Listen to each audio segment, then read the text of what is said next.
Welcome to Sherlock Mysteries, where every case takes you deeper into suspense, secrets, and thrilling investigations inspired by the world of detectives.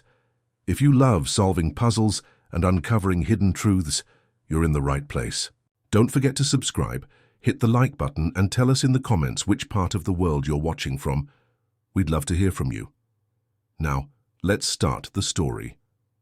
On a morning of oppressive silence, I, Dr. John Watson, was summoned once more into the atmosphere of mystery and deduction that seemed to hover around 221B Baker Street.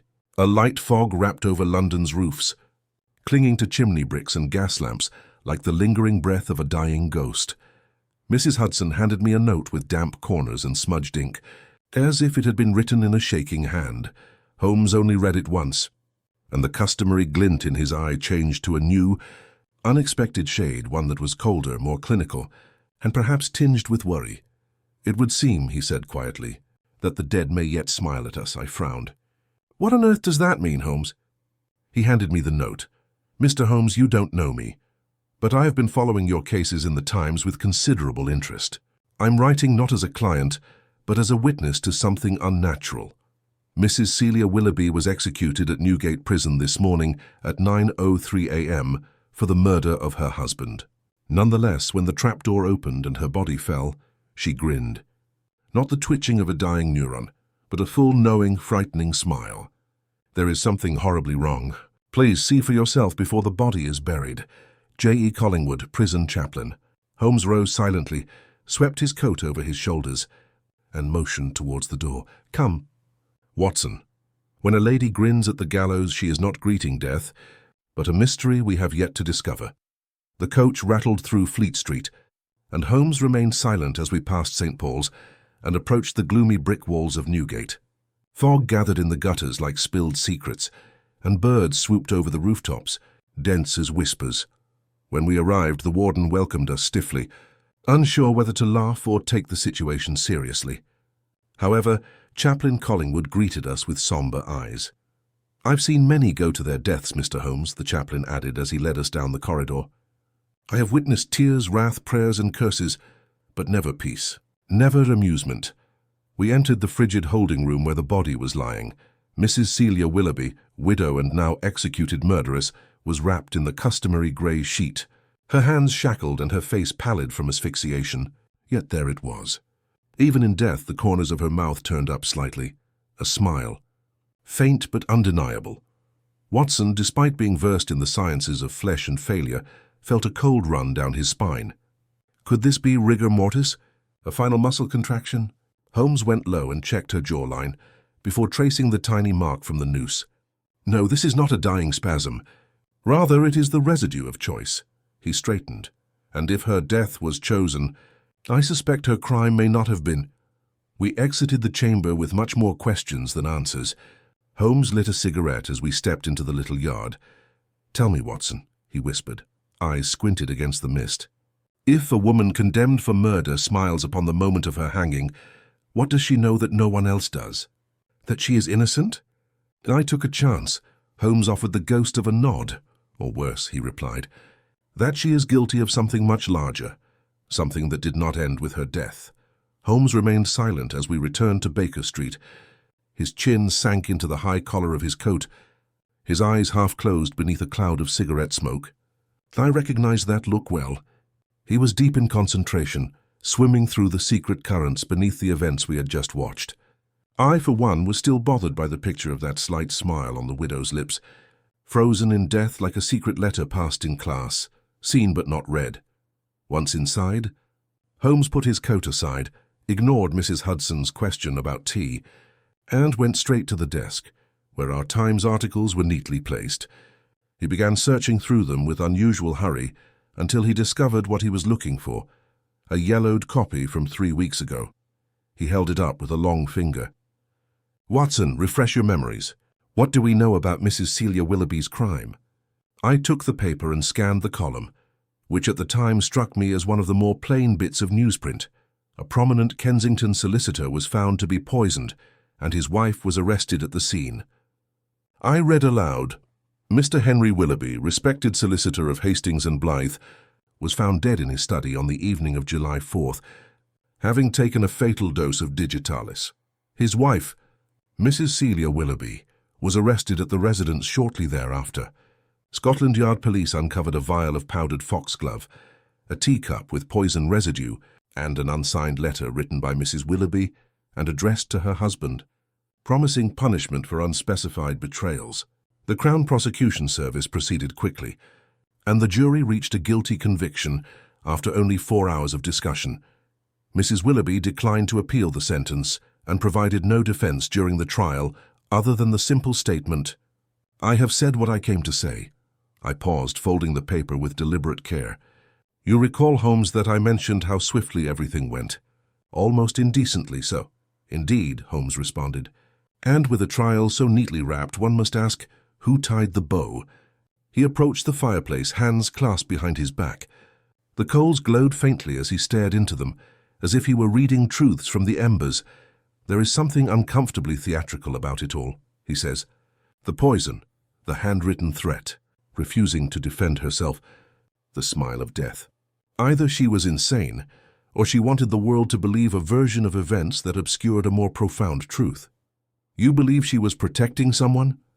"Possibly," Holmes muttered. "Or perhaps she was warning someone." He turned abruptly to face me. "Fetch your notes, Watson. We shall examine the known facts again, not through the lens of a jury, but through the eyes of those who see the invisible." I opened my journal and began listing what we had. Victim, Henry Willoughby. 2, solicitor. No criminal record, but rumors of financial strain, cause of death. Digitalis poisoning, deliberate. Not accidental, seen. Study locked from inside. Mrs. Willoughby had a key. Poison found in teacup on desk did evidence. Vial of powdered foxglove found in the housekeeper's closet. Handwritten note in Celia's handwriting. Trial, no defense. Mrs. Willoughby offered no testimony beyond a cryptic final remark. Holmes pointed at the 4th line. "There, that is our first fissure. The vial." "Precisely. Found in the housekeeper's closet, not in Celia's possession. If she wished to poison him in a premeditated act, would she not have hidden the substance more cleverly, or disposed of it altogether?" "It could have been placed there by accident, or on purpose," Holmes said darkly. He resumed pacing. "And the letter, an unsigned threat in her own handwriting, conveniently left in the room. No forger worth his salt would have left a signature. But a guilty party might ensure the victim's wife appeared appropriately menacing, especially if she refused to cooperate. You suspect the note was planted."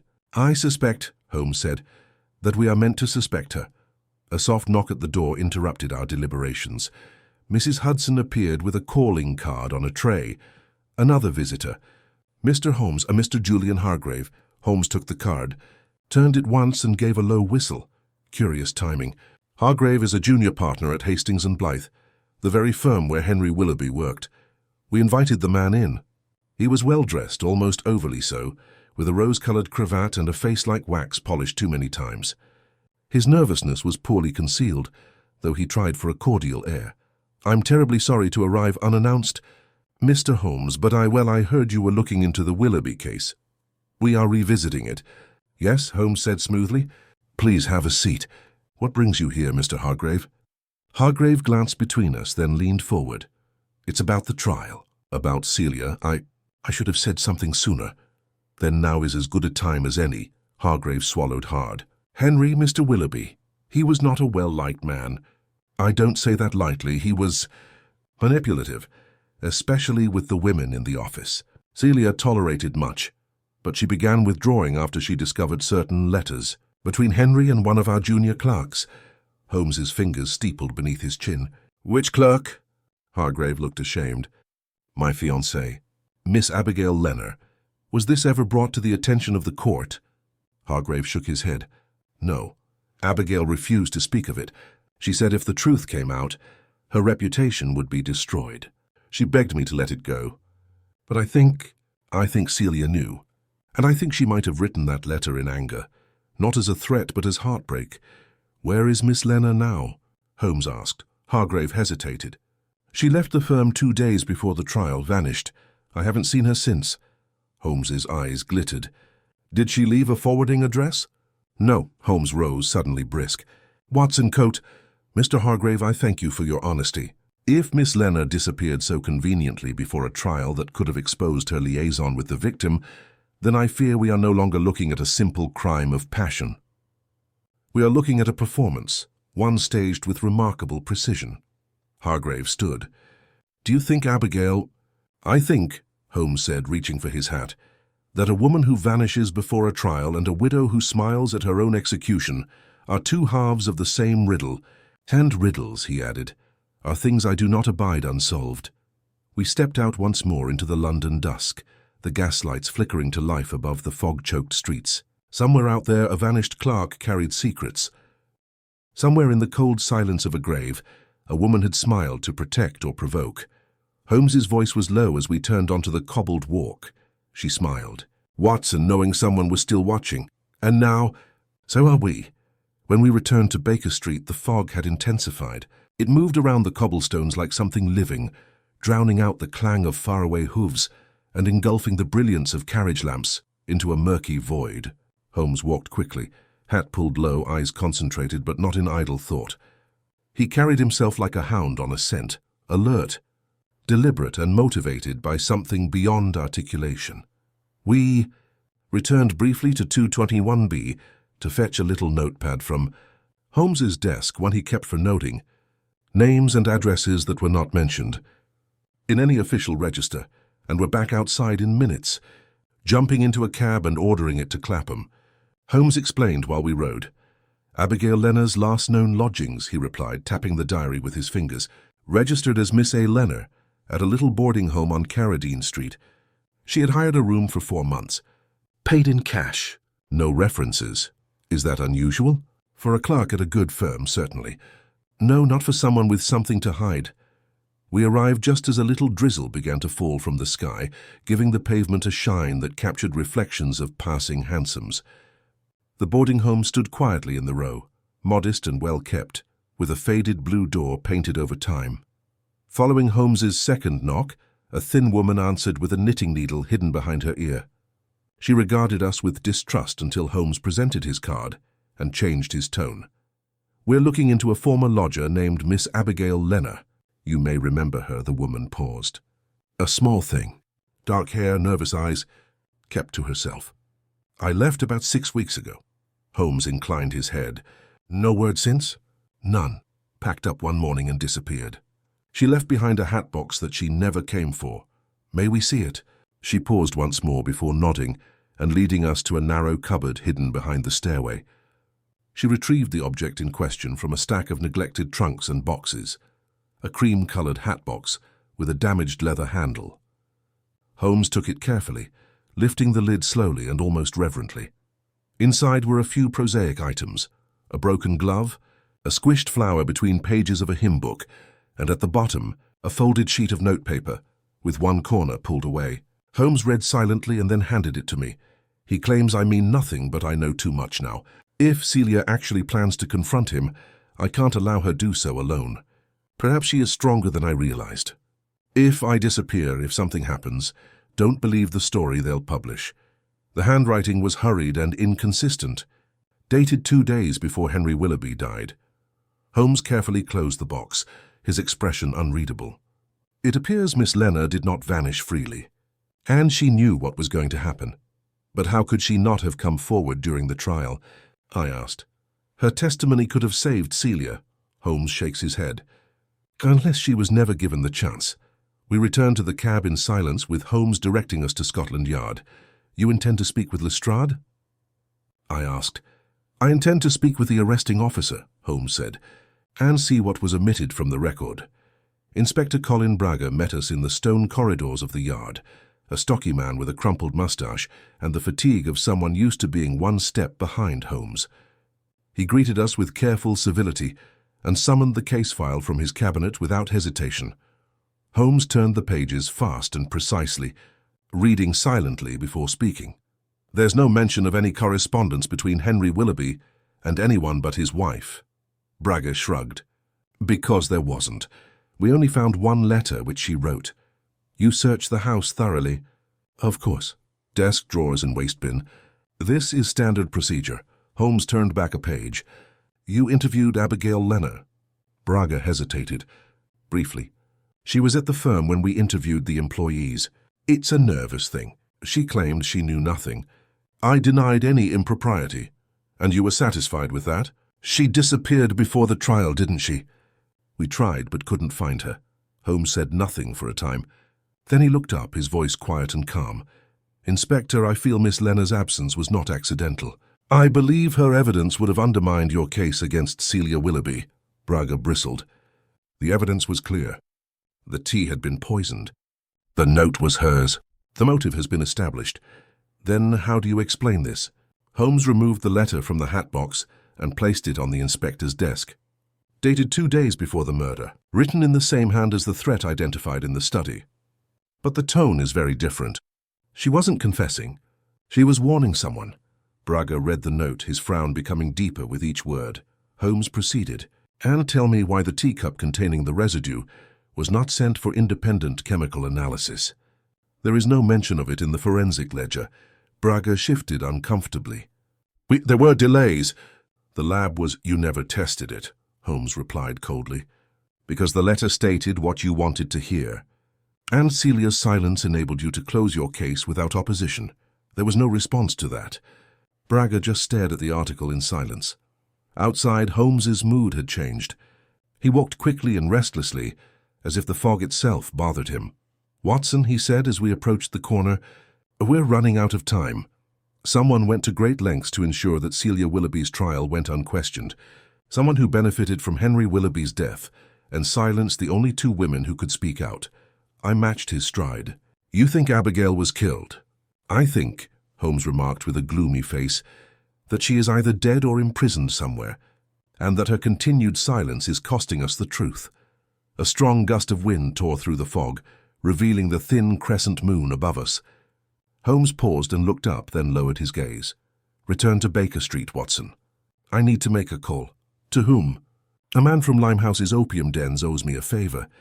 If Abigail is still alive, there is one place she could have been taken, a house whose doors only open to those who whisper. I looked at him, startled. You're going alone? For now, he said quietly. But if I am not back by dawn, bring your revolver. And with that he disappeared into the fog. Without Holmes, the silence at 221B Baker Street felt unnatural. I sat by the hearth long after midnight, my gaze shifting between the fire's low glow and the street beyond the window, hoping to hear his footsteps or see the silhouette of his coat emerge from the fog. The hours dragged. I'd seen Holmes disappear into London's underworld before, but never with such weight in his tone, the sense of a countdown ticking just beyond his words. Finally, just before 5, the door opened. Holmes entered quickly, soaked to the elbows, his coat smelling of soot and damp tobacco. He didn't say anything as he passed me, but his eyes were alive, glinting with a sharpness I hadn't seen since the Adler incident. He removed his gloves and tossed them aside before sitting down with his fingers locked beneath his chin. She's alive. I stood at once. Abigail? He nodded. Barely. I found her in a private lodging above an illegal apothecary on Covey Street. The establishment functions as a front, a place where inconvenient people disappear under the pretense of treatment for nervous disorders. She was not a patient. She was a prisoner. My breath caught. Is she safe now? I arranged for her to be moved to a discreet address in Paddington under the care of Mrs. Estelle Blackmere, a midwife I trust implicitly. No official inquiries will reach her until we are ready. I sat, tension slackening from my shoulders. Did she speak? Holmes poured himself a brandy before answering. She spoke little. She is shaken but not broken. More importantly, she has confirmed what we long suspected. He turned toward me, eyes fixed on mine. She did not simply have an affair with Henry Willoughby. She discovered that he had defrauded multiple clients at his firm, siphoning off inheritance funds meant for the widows of former clients. One of the victims was a cousin of Celia's, a woman who died destitute while Henry drank champagne with her money. I stared. And Abigail confronted him? She confronted him, and he threatened her, not with exposure but with ruin. He told her no one would believe her, that if she opened her mouth, he'd make her look like a scorned woman seeking revenge. She fled, but not before telling Celia. My heart tightened. And Celia took it upon herself to act, or to confront, Holmes said, voice quieter. Abigail insists that Celia never spoke of killing him. She was angry, yes, but she intended only to confront him with the letter Abigail helped her write, the one found in the study. But Abigail never heard from her again. 2 days later, Celia was arrested. The fire cracked softly in the hearth as if punctuating the silence between us. Then who administered the poison? I asked slowly. If not Celia? Holmes took a deep breath. That, Watson, is the final knot yet to be untangled. But I believe we now understand the motive. Celia was not the murderer, she was the scapegoat. And Abigail. She was silenced because she held the key to unraveling it all. I stood. Then we must go to Scotland Yard, demand the case be reopened. Holmes shakes his head. Not yet. We need proof. Something indisputable. And I believe our next step is to speak to the last person, to see Henry Willoughby alive. His firm's senior partner, Edmund Blythe. The partner? Indeed, Holmes said. He has remained curiously silent throughout this affair. He gave only a brief statement during the trial, confirming Henry's professional record, and offered no comment on the charges against Celia. Too tidy. Too quiet. We left as the grey dawn broke across Baker Street. By the time we arrived at the offices of Hastings and Blythe in Kensington, the clerks had only just begun their morning routines. Mr. Blythe's secretary, a thin, bird-like woman who appeared both overworked and fiercely protective, attempted to turn us away until Holmes produced a letter of introduction from Lord Treadway, one of Blythe's oldest clients. Tell him, Holmes said evenly, that this concerns the reputation of his entire firm. We were led into a chamber of heavy leather and darker wood, where Edmund Blythe sat behind an exquisite desk that was far too ornate to be humble. He rose slowly and composedly, like a guy who weighs his words before speaking them. Mr. Holmes and Dr. Watson, I am not sure what your objective is here, as the case in question has long since achieved its legal end. Holmes gave a strained smile. Some matters are resolved on paper, Mr. Blythe. Others stay in the shadows of reality, hoping for sunlight. Blythe's face did not change. Say your piece. Very well, Holmes replied. We believe that Henry Willoughby was murdered, but not by his spouse, and not with her knowledge. We also suspect your firm's books will contain abnormalities, notably a series of missing inheritances related to cases Henry managed. Blythe's fingers squeezed slightly against the edge of his desk. I have no idea what you're suggesting. You will? Holmes replied. We're already tracking the beneficiaries of those estates. More importantly, we have testimony from someone who knows the truth, Abigail Lenner. She's alive, Mr. Blythe. And she remembers everything. The pause was long and brittle. Blythe sat back in his chair. And what do you hope to accomplish by dragging up these ghosts? Holmes's smile was thin. Justice. Or, failing that, clarity. Blythe exhaled through his nose, a sneer flickering behind his composed expression. You are a clever man, Holmes. However, cleverness and influence are rarely mutually beneficial. I recommend that you consider the harm that such accusations could cause to innocent employees and clients before going to war with a reputable firm. Holmes arose. Mr. Blythe, the truth is rarely polite. It doesn't care for reputations. As we left the building, I turned to Holmes. He knows something. Oh yes, Holmes said, eyes narrowed. He knows everything. The question is whether he played architect or merely host. We returned to Baker Street, where a telegram was waiting on the mantel. Holmes read it quickly, and a flash of something, satisfaction or concern, crossed his face. It's from Mrs. Blackmere. Abigail is awake. And she's remembered something else. He turned to me. A third letter. One she was forced to burn. What did it say? Holmes turned the paper over in his hands. It was from Celia, a letter of warning to a friend. Someone else she believed was in danger from Henry Willoughby. The letter mentioned a name. He looked at me then, sharp and cold. Edmund Blythe. I felt the blood chill in my hands. Then he was involved. Or perhaps, Holmes murmured, he was the true target all along.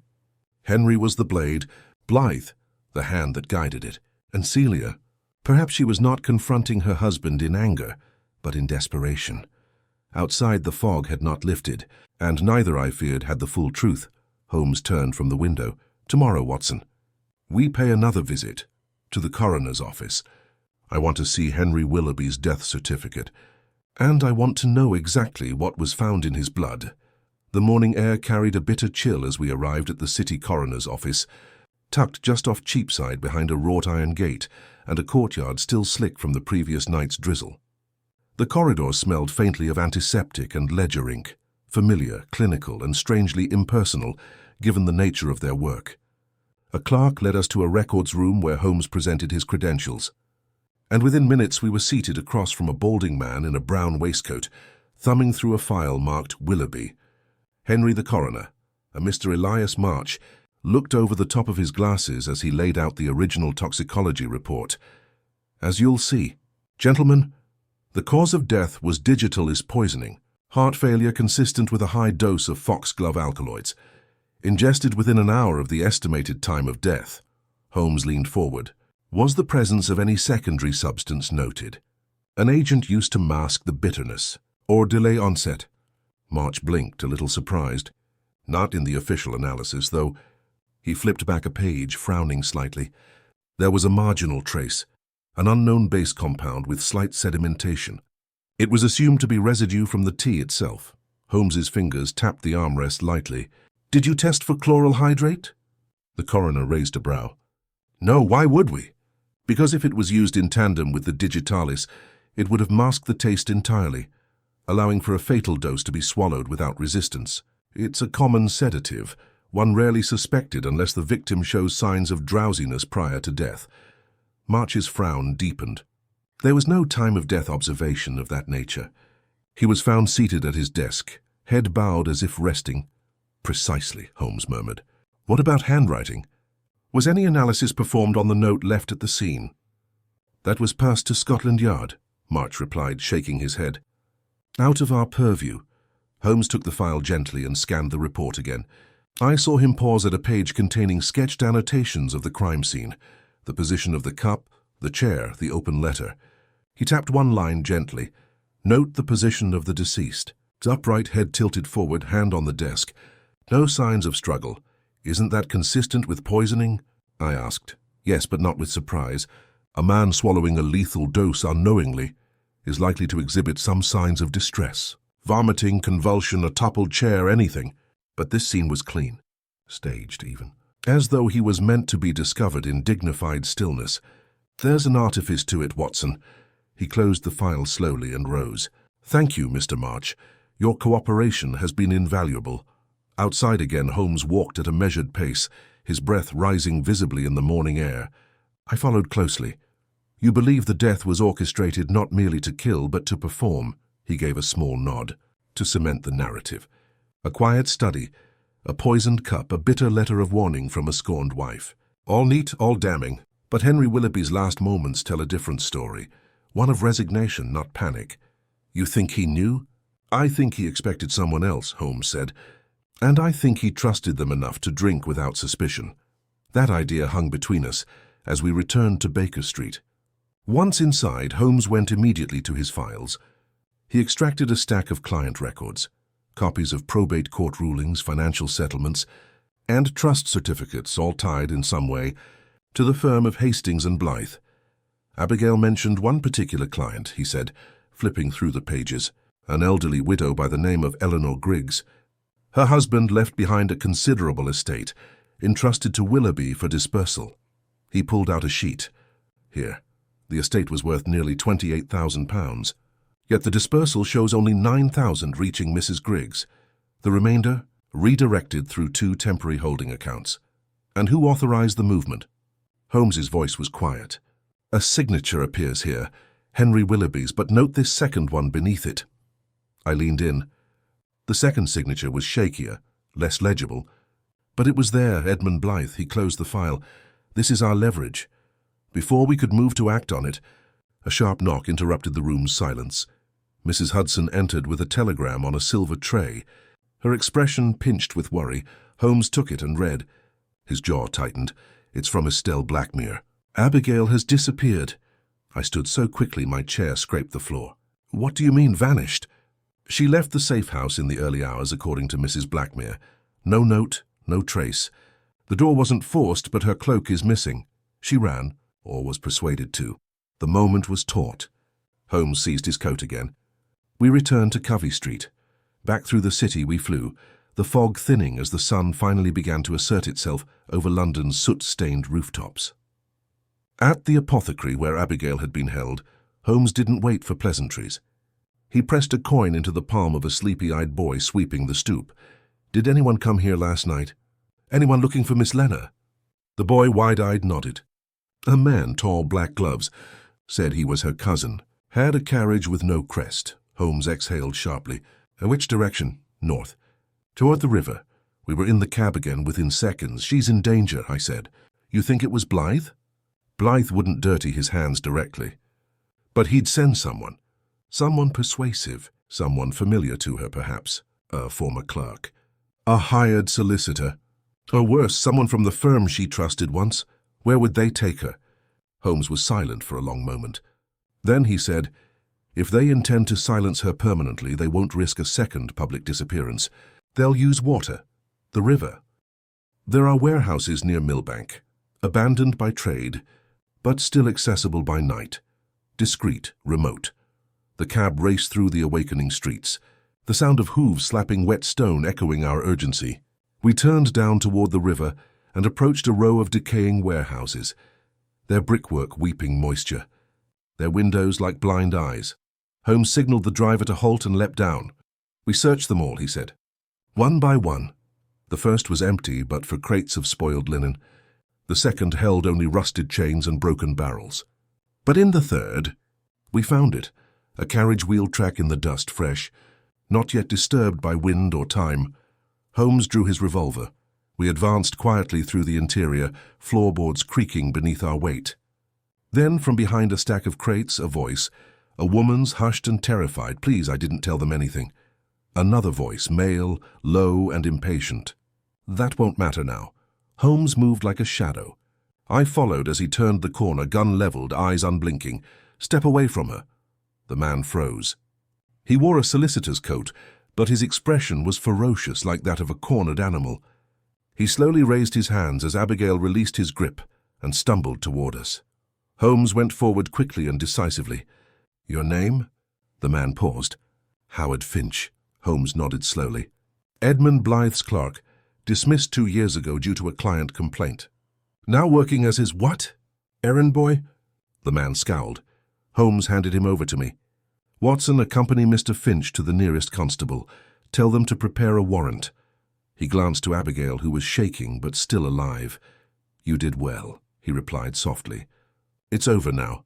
But I could see the expression in Holmes's eyes even then. It was not over, not yet, not until Blythe faced the same gallows that his scheming had previously led another to.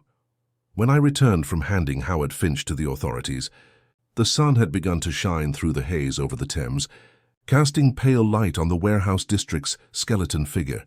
Abigail sat bundled in Holmes's greatcoat, her face bloodless, her eyes sunken from tiredness, yet her hands, which had previously trembled, were now steady and resolute. Holmes remained beside her, crouched on the dusty floorboards like a doctor by a bedside, his voice low and gentle. As I arrived, I caught the tail end of her comment. He told me I had to accompany him, that Mr. Blythe would keep me secure as long as I complied. I believed him, Mr. Holmes, until I noticed the rope, until I noticed the sack. Her voice crackled. Holmes placed a gentle hand on her sleeve. "You have done more than enough, Miss Lena. We'll see to the rest." I crouched near them. "We must get her somewhere safe." "She won't be safe until Blythe is in chains," Holmes said, rising. "And for that, we now possess everything we need." We left the warehouse under the watchful eye of 2 constables who had arrived in time to take Abigail's formal statement and secure the scene. Holmes spoke little on the journey back to Baker Street, but his mind was clearly in motion. That unusual tension, his shoulders pushed tight, fingers steepled just beneath the lip of his chin, told me he wasn't just planning an arrest. He was preparing a reckoning. Once inside the sitting room, Holmes walked straight to the writing desk and started penning a series of brief, pointed notes. He passed them to me one by one when he finished. "This is for Inspector Braga. This is for the Solicitor General. And this," he said, sealing the third with a final flick of the wax, "to the editors of the Times. Let us ensure that the noose tightens in front of an audience. You're planning to expose Blythe publicly." "I'm planning," says Holmes, "to give him no path but confession." A knock on the door interrupted my response. It was the post. Among the usual circulars and advertising, a little envelope carrying no return address, its seal imprinted with the insignia of a lion and scale. Holmes opened it, looked at the small letter inside and grinned. "He's coming," he said quietly. "Blythe himself. He wants to clarify matters in private." I blinked. "He's walking into our den willingly." "No, Watson, he assumes he's entering my den. But he forgets. This time I've already set the trap." The knock came again less than an hour later, and Edmund Blythe entered the sitting room with the precision of a man who had practiced his composure in the mirror. He wore a black cravat and had a silver-tipped cane which I guessed was for theatre. "Hi, Mr. Holmes, Dr. Watson. I hope you will allow me a brief audience." Holmes motioned to the chair across from him. "Of course. However, I advise candor. We have little use for pleasantries." Blythe sat with the cool confidence of a chess master, 5 moves from mate. "I have heard troubling rumors that my name has been spoken in connection with certain bogus claims. I am here to put those to rest." Holmes leaned forwards. "And what accusations would those be, Mr. Blythe?" The older man paused. "That I was aware of Henry Willoughby's crimes, that I had the intent or opportunity to harm him, that I utilized one partner's death to cover up another's shortcomings." "Failures," Holmes repeated. "Curious word choice," Blythe smiled slightly. "I'm not a criminal, Mr. Holmes, not a poisoner. I'm a man who has spent 30 years upholding the law. My name carries weight in every court from London to Edinburgh." "Indeed," Holmes replied, "yet I have evidence of your signature, countersigned on probate documents related to the Griggs estate and 2 others, funds which were never received by their proper beneficiaries. Funds, I might add, that passed through temporary accounts registered with Hastings and Blythe just days before disappearing. That proves nothing." "No?" Holmes rose, walked to the fireplace, and took a folder from the mantel. "Then let us consider Abigail Leonard's testimony, which was recorded in full and filed with the magistrate this morning. She attests not only to Henry's embezzlement, but also to your knowledge of it and the threats you made against her if she revealed the truth." Blythe's jaw stiffened. "You would take the word of a disgraced clerk?" "I would take the word of a woman nearly drowned for her silence," Holmes said, his voice low and harsh. "And I'd compare it to the unexpected disappearance of a 3rd woman, Mrs. Eleanor Griggs, who was last seen a fortnight after filing a complaint with your office. Did you believe her death from a gas leak would go unnoticed? Did you believe no one would question why she was discovered with a bruised temple and an unsigned settlement check in her kitchen drawer?" Blythe rose abruptly. "You have no proof." Holmes took a step nearer, removing something from his coat pocket. A small glass vial. Inside, a transparent viscous fluid shimmered in the gaslight. "This," he added, "was seized from your former clerk, Howard Finch, just before he attempted to smother Miss Lenner and dispose of her body in the Thames. He had no explanation for it, only a name scribbled on an envelope in your palm, yours."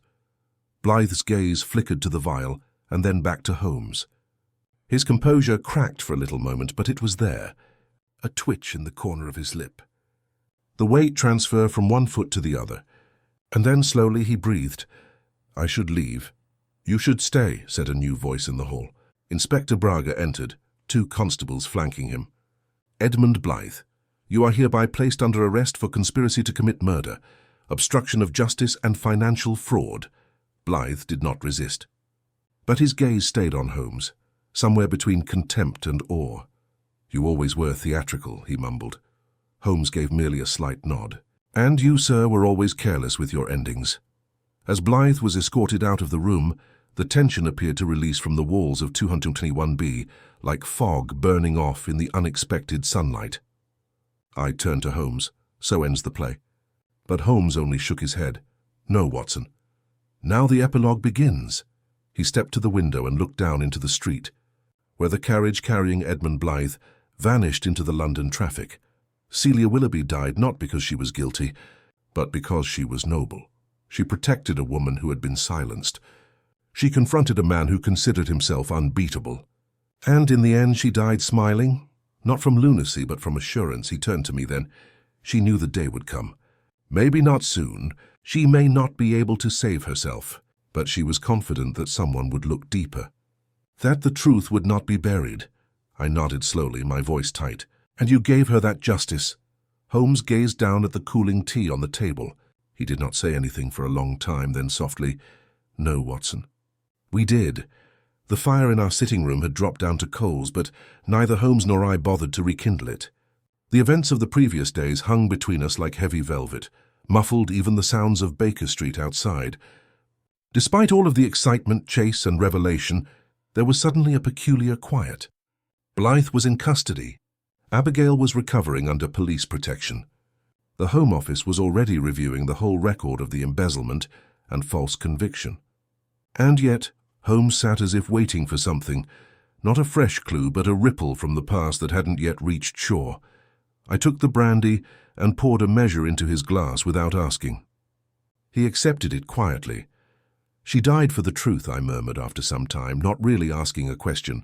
Holmes nodded and stared at the rim of his glass. "Yes, but not for justice. That, unfortunately, was too late for her, and yet I don't believe she would have done anything differently."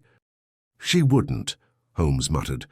"Some people understand that protecting the innocent is a greater burden than guilt. Celia Willoughby carried that weight with her to the gallows, but she grinned because she believed that someone would see through the deceit." His voice was calm, but it had a rare tremor that was immediately controlled. The following morning, Holmes shocked me. Instead of his typical avoidance of media attention, he wrote a letter to the Times. It was calm, factual, and unyielding in its belief that a miscarriage of justice had occurred. The letter made no direct accusations against Scotland Yard. Holmes was always cautious about which bridges he burned, but it did paint a clear picture of how ambition, negligence, and arrogance had condemned an innocent woman to death. By lunchtime, the newspapers had picked up on the story. The Gallows smile. Holmes reopens the Willoughby case appeared in bold font in later editions. Letters to the editor emerged within a few days. Some accused Holmes of theatrical involvement, while others praised him for exposing corruption in the court system. But the most striking came from a name I had not anticipated: Chaplain J.E. Collingwood. It was short, but the ink was dark and intentional. He described the morning of the execution, simply and with much sadness. He mentioned how Celia had denied the normal prayer and instead whispered something to him, words he had previously hesitant to reveal. She said, "Tell the man who reads the newspaper that I forgive him. He will understand what I mean." "Watson," Holmes whispered gently as he read aloud. "She meant me." She did. That afternoon, Holmes requested me to accompany him to Kensal Green Cemetery. It was uncommonly cold for this time of year. A low mist clung to the headstones, and the heavens hung like slate. The groundskeeper recognized Holmes and escorted us without comment to a small plot. There was no headstone, just a wooden marker with her name neatly carved on it. Celia Margaret Willoughby, 1852–1895. She bore the stillness gracefully. Holmes stood for a long time, his hands clasped behind his back, his expression unreadable. Finally he crouched and laid a little foxglove sprig on the ground, not in mockery but in quiet reclamation. He didn't say anything, but I understood what the gesture meant. She had died by it. It now marked her truth. As we turned to leave, I noticed a small, pale figure standing not far away, dressed in a dark coat. Abigail. She approached hesitantly, her eyes wet yet steady. "I didn't think I could," she continued, voice just above a whisper. "But I had to see it through." Holmes cocked his head softly. "You are safe now, Miss Lenner," she nodded. "But it shouldn't have cost her everything." "No," Holmes said. "It shouldn't have." We walked her to the gate, and she thanked us with a genuine gratitude that was neither flattering nor dramatic. It simply existed, raw and unguarded. "I'll go north," she explained. "I have kinfolk near Durham. I'll attempt to start again." Holmes offered his hand. "And when you do, understand that beginning over does not imply forgetting. It means carrying it correctly." We watched her fade into the cloud. In the days that followed, Scotland Yard reluctantly announced an internal investigation into the Willoughby case. Inspector Braga, while spared shame, was quietly reassigned. Holmes declined an offer to speak before the committee, claiming an unwillingness to educate men too proud to learn. Instead, he went back to his old techniques, detecting a gem crime in Belgravia in 2 days and declining payment from a duke whose arrogance irritated him. But I saw that something about him had changed. He was quieter in the nights, with long silences at the window and his violin mostly idle. And then, over a month after Blythe's arrest, he handed me a sealed envelope. "Should something happen to me," he continued lightly, "give this to Miss Abigail Lenner.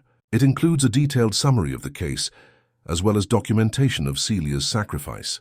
No law will restore her life, but perhaps remembrance will restore her honor." "Nothing will happen to you," I answered. Holmes simply grinned slightly. "Then it will remain unopened." One final development came in the form of a letter, not to Holmes but to me. It was from a clerk in the Home Office, and it bore news I had not expected. "The Crown is prepared to grant Mrs. Celia Willoughby a posthumous pardon based on special counsel's advice. Her name will be formally cleared in the records. We owe this to your efforts and Mr. Sherlock Holmes's relentless pursuit of the truth." I read it twice and placed it next to the foxglove Holmes had pushed into the pages of his commonplace book. When I showed him, he only nodded once. "Justice," he declared. "Delayed, but not denied." And so the case of the widow's smile came to a close, not with acclaim or shouts of vindication from rooftops, but with the soft turn of a page, the settling of dust, and the realization that somewhere beneath the still dirt, a woman once erased, now rested with her truth restored. It was nearly 3 weeks after Celia Willoughby's posthumous pardon was issued that I discovered Holmes had not left the flat for 2 days in a row. This was not unusual. He had spent longer periods indoors, immersed in obscure monographs on tobacco ash or criminal anthropology, but there was something different about his demeanor this time. He wasn't idle, but he wasn't really occupied. He sat near the window, as if waiting for a voice that had gone silent rather than a customer. His meals remained undisturbed. He awoke at unusual hours and spoke less than normal. Even his violin, which was always within reach, had acquired a thin layer of dust near the hearth. I tried to strike up a discussion, bringing up minor cases, media controversies, and even a strange event involving a missing Bengal tiger from a Lambeth circus. But Holmes ignored them all. "The tiger will find its way into a wine cellar, Watson," he mumbled, not looking up. "And the police will find it because wine cellars, unlike mines, are incapable of lying." It was not the sort of caustic joke I had become used to. It had an edge to it, bitter and unresolved. I suspected, though he wouldn't accept it, that the Willoughby affair had affected him more severely than he cared to acknowledge. Despite his outward coldness, Holmes felt a strange respect for those rare persons who lived by principle. Celia's calm strength, sacrifice, and refusal to submit, even when the rope was waiting, had left an impression. Perhaps there was something else. Something is still unsaid. A letter arrived signaling the split. It contained no return address and was written in a delicate, unusual handwriting. Holmes carefully opened the seal, and I noticed his brow furrow as he read. Then, without speaking, he handed it to me. "Mr. Holmes, I write to you now not with accusation or regret, but with a final truth. I must entrust to someone who understands what it is to see something clearly and still be unable to change its course.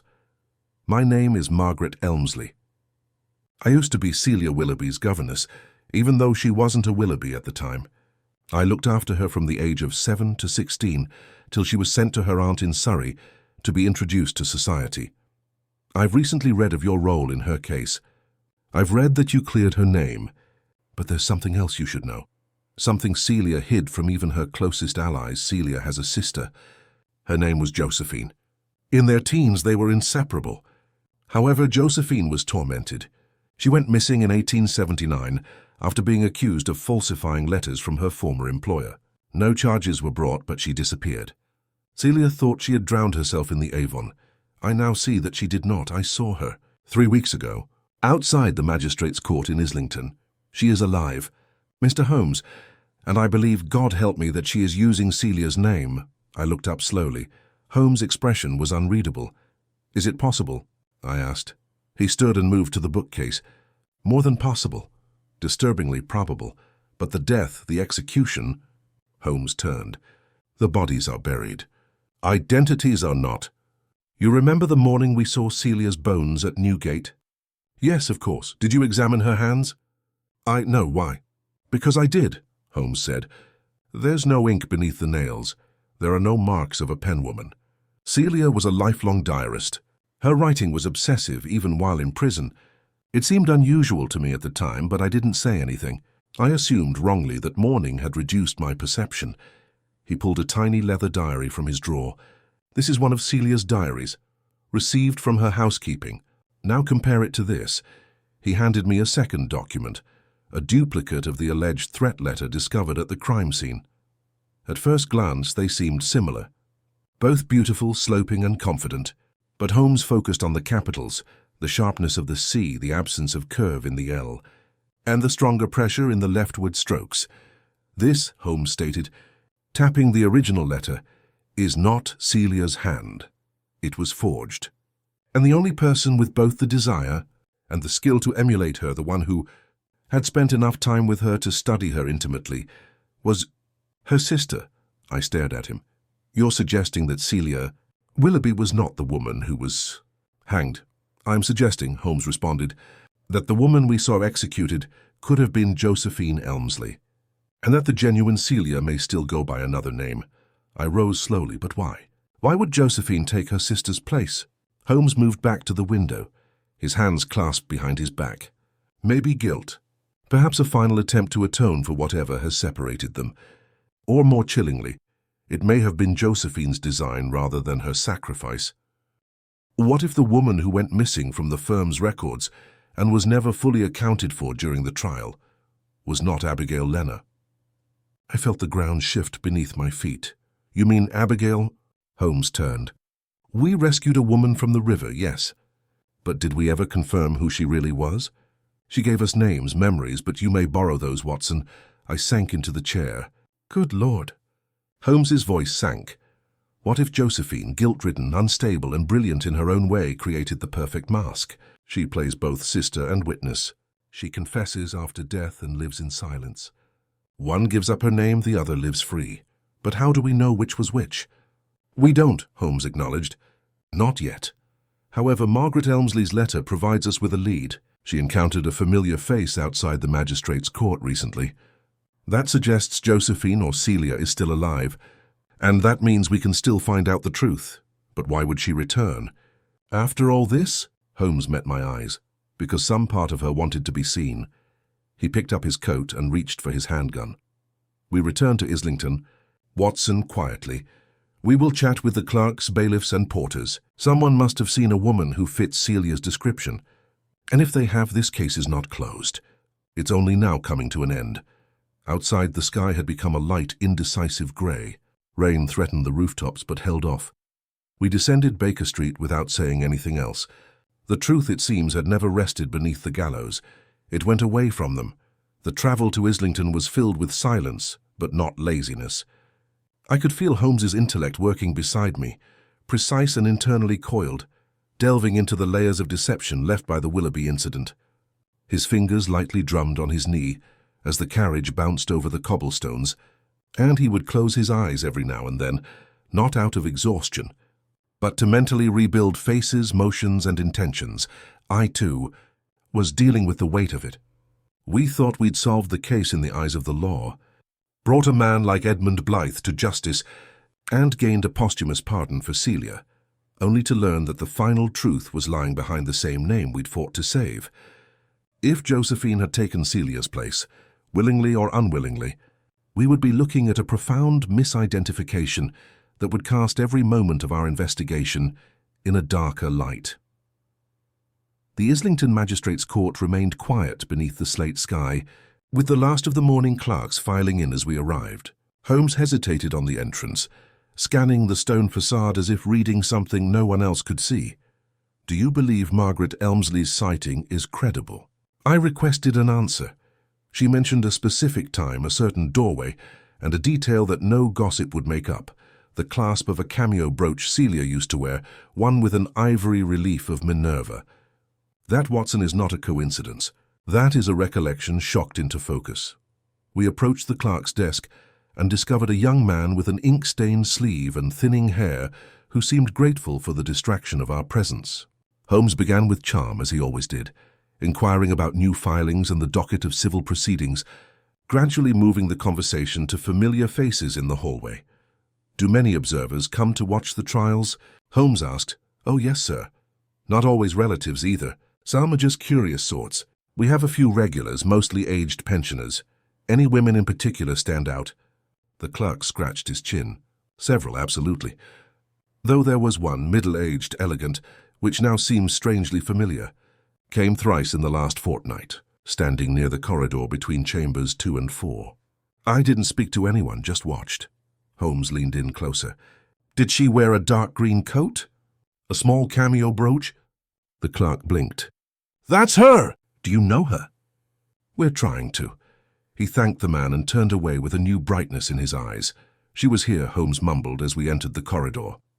Not days ago, but recently. Someone is watching something. Or someone. But for what purpose? Holmes did not respond at first.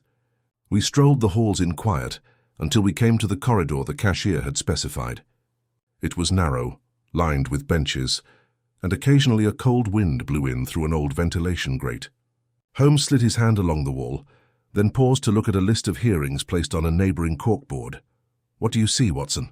I scanned it. Small claims, property disputes, bankruptcy. Now look closely. 2 names here.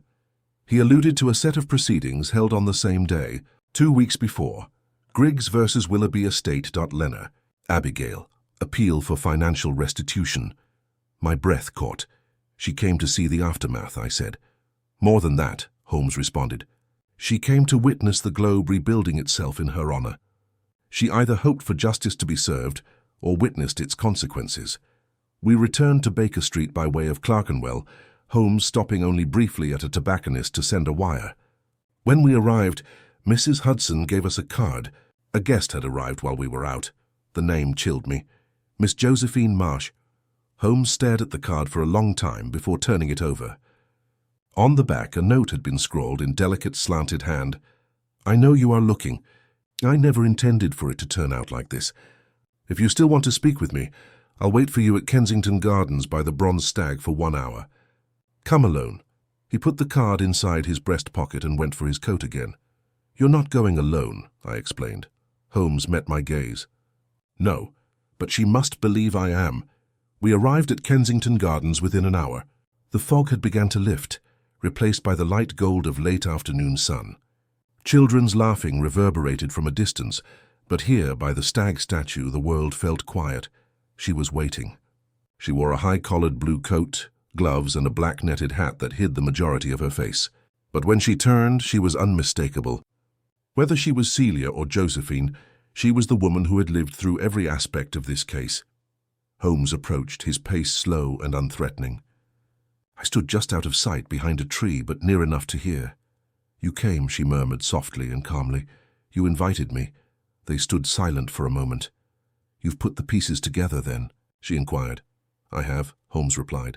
However, not all of them are in place. Some may never be. She exhaled, and it sounded like grief rather than fear. I tried to disappear. I believed that by empathizing with her grief, I could atone for my own. But the truth doesn't let go, does it? Holmes said nothing. She asked me the night before the trial, the woman explained. She knew what was going to happen. She didn't believe the courts would listen. She begged me to take her place, claiming no one would question it. And they did not. You stood at the gallows in her name, Holmes replied softly. She turned her head slightly. No, she stood there. I lived, that is the truth. I was in the courtroom. I was in the cell. When the time came, I was too afraid. She gave him her complete attention. She refused to let me intervene, said I would only destroy what little justice remained. She told me to disappear. And I did, until now, she smiled slightly, because I wanted them to know. Someone who will understand, Holmes's voice was quiet. You used the name Abigail. You gave us clues. I never anticipated things to go this far. I figured if I could point the path, give her truth a voice, that would be enough. Why come forward? Because no voice can speak for her except mine. And mine is a lousy substitute. Holmes stretched a little envelope. There's a warrant, still unsigned. You can walk away again. Or you can write her story correctly. Sign your name on it. The world may not forgive you, but it will at least recognize you. She took the envelope with trembling fingers. Then she turned slowly and walked away into the trees. When Holmes rejoined me, I did not speak at first. The moment felt suspended in time. Do you believe she'll come forward? I asked finally. I believe she already has. He looked toward the bronze stag, now gleaming in the sun. She didn't vanish, Holmes said. She gave herself a second chance and returned to answer for it. In her way. And as the leaves stirred gently in the wind, I understood what Holmes had always meant about truth, that it is not always perfect, nor clean nor timely, but it always, eventually, steps into the light. That night Holmes slept, not merely the shallow repose he often permitted himself between cases, but the deep, untroubled sleep of a man who had, for once, wrested order from a storm, not just of facts, but of emotion. I stayed up late at my writing desk, finishing the final notes for our records, and even as the gaslight flickered low, I hesitated to close the casebook. For despite all Holmes had uncovered, despite the intricate web of deception we had pulled apart, the lies caught on ink and signature, the false names and broken sisters, there remained a kind of silence in the conclusion. A truth exposed, yes, but wrapped still in the grey veil of humanity. This was not the neat, definitive justice of Scotland Yard reports or courtrooms. It was the older, more painful kind, born of grief, tempered by guilt, and sealed with the quiet mercy of those who walk away rather than point fingers. In the morning, a small envelope arrived by post. No seal, only my name, written in a clean, careful hand. Inside was a single sheet. Dr. Watson, you will forgive me for not addressing Mr. Holmes directly. His methods are for truth, not emotion. But you, your words, your eyes in the room, they were the ones I feared most. Yes, it was I who wore Celia's name. And no, not for malice, but for love. We had shared everything once, she and I, long before our lives took opposite paths. She believed in my ability to vanish, to protect the truth. I believed in her ability to withstand the fire. I was wrong. I thought if I gave you enough of the puzzle, you might solve it without ever learning that I was its missing piece. But you were too good, or perhaps too human. You looked past my mask. I have left London. I will not return. The world has its answers now, and she has her name back. That is more than I ever dreamed we could manage. I ask only this. Do not look for me. Let my sister's smile be the last image this city remembers. Yours in shadow, J.E. I passed it to Holmes when he awoke. He read it slowly, folding the letter only once before slipping it into his desk drawer. She was never truly invisible, he murmured. She simply knew how to disappear in full view. A few days later, the official announcements came. The Home Office completed its quiet inquiry into the Willoughby case and acknowledged irregularities in the original conviction. No one named Josephine Elmsley. There was no appetite, it seemed, for unearthing the kind of truth that stains a system rather than vindicates it. The pardon stood. Celia's name, at least, was cleared, and Holmes, content perhaps with that quiet resolution, did not push further, but I could tell that he remained uneasy in moments. When the fire burned low in the evenings, he would sometimes glance toward the window with that peculiar stillness of his, not alert, not brooding, but listening, as if expecting one final knock, one final word from the one woman who had eluded even him, not by wit, but by something more elusive, remorse. Then came an unexpected visit from Inspector Braga. He arrived without notice one damp morning, his expression stiff with pride and something unspoken that hovered just beneath the formalities. I came, he said, to return this.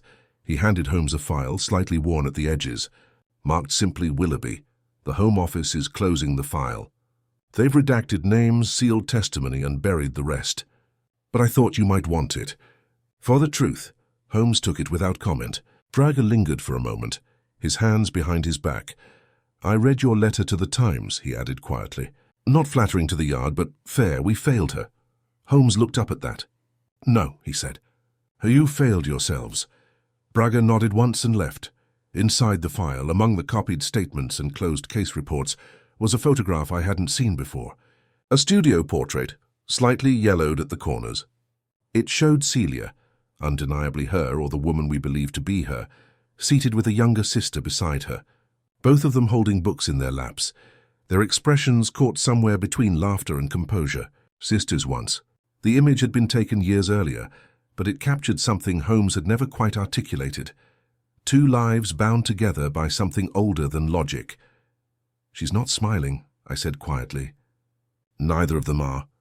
Holmes traced the edge of the photo with one finger, because the camera cannot capture what the soul conceals.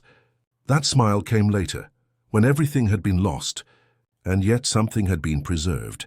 He closed the file and set it on the shelf, not beside the others marked solved, but in a separate drawer, a compartment I'd never noticed before, labelled simply Mercy. Spring came reluctantly to London that year. Rain still fell more often than sun, and the river remained heavy with fog most mornings. But life resumed its pace and new cases arrived.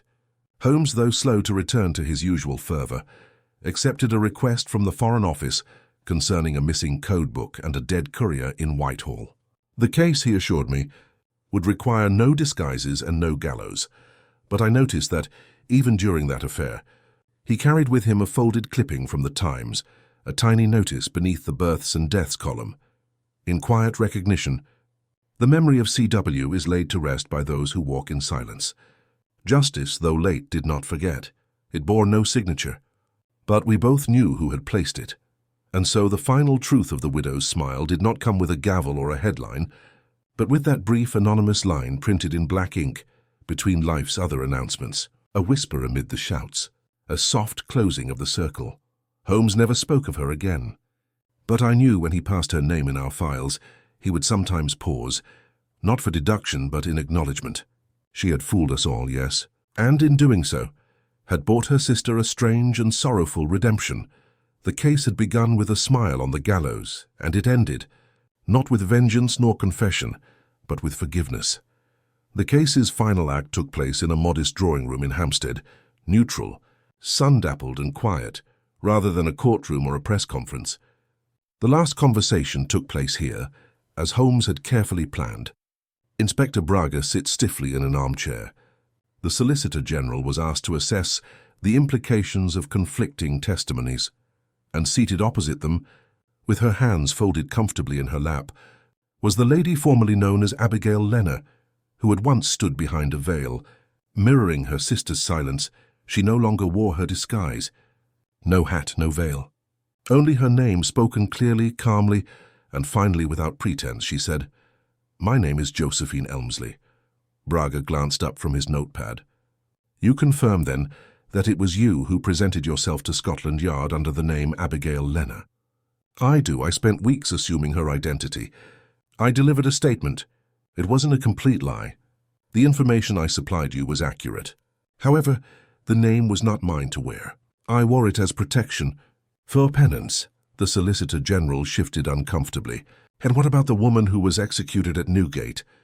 "The woman buried with the name Celia Willoughby." Josephine did not flinch. "She was my sister. I took her place in court for several days. We shared the role in those early times. I helped her write the letters. She allowed me to attend the hearings. She was the one on trial. But the world never witnessed the handover. When the sentence was passed, she ordered me to disappear. I obeyed. I assumed it was cowardice, but now I believe it was love. The silence that followed was thick, heavy with legal consequences and personal ruin. Braga spoke first. "You understand the implications. Impersonating a witness, obstruction of justice. You could get arrested." Holmes, who had been seated near the window, finally turned to face them. "And to what end, gentlemen?" he said, his voice calm but firm. "You would prosecute a woman who ensured the truth came to light? Who surrendered her sister's secrets, exposed a powerful man's crimes and saved an innocent life, her own, from being buried alongside the lie?" The Solicitor General hesitated. "That may be, but the law was already satisfied," Holmes said sharply. "Celia Willoughby was hanged. Edmund Blythe has been convicted. The estate funds have been returned. The truth, though belated, has been recorded." He stepped forward, placing a folded sheet on the table. It was the signed confession of Josephine Elmsley, notarized, sealed, and already dated. "She does not seek immunity," Holmes added, "only accuracy." At last Braga looked to Josephine. "And what do you want? Truly?" She glanced at Holmes, then at the sunlight breaking faintly across the carpet. "I want my sister remembered for what she was, not as a murderess, not as a pawn, but as a woman who believed someone would care enough to look again. She gave up everything for justice. I gave up my name so she could reach it. That is all I ever wanted." Braga rose slowly. "The Yard will not pursue you further, so long as you remain absent from future proceedings." The Solicitor General said nothing. But he too stood, accepting what had been unspoken from the moment Holmes called this meeting, that not all truths fit within the bounds of prosecution. Some truths must simply be accepted, and then left to rest. They departed without handshakes. Josephine lingered a moment longer, then turned to Holmes. "You saw it all before I did." "I saw what you left behind," he corrected gently. "The handwriting, the inconsistencies, the burden." She offered a small smile. "And now?" "Now you write your own ending." She nodded, slipped on her coat, and left without another word. For a long moment, Holmes stood silently in the window's light. I watched him from across the room, and when I finally spoke, it was not as a chronicler, but as a friend. "You did what Scotland Yard never could. You saved her twice." But Holmes's gaze did not lift from the street below. "No, Watson. She saved herself. All I did was refuse to accept the simplest version of the story." He crossed to his desk and, for the first time in days, opened the casebook. He turned to the final page and wrote the closing line beneath his own initials. "The truth, once buried, does not rot. It waits," and with that he closed the book, not in triumph, not in relief, but in quiet. Enduring reverence for the woman who died, the woman who walked away, and the smile that proved, even at the edge of death, that justice might still be watching.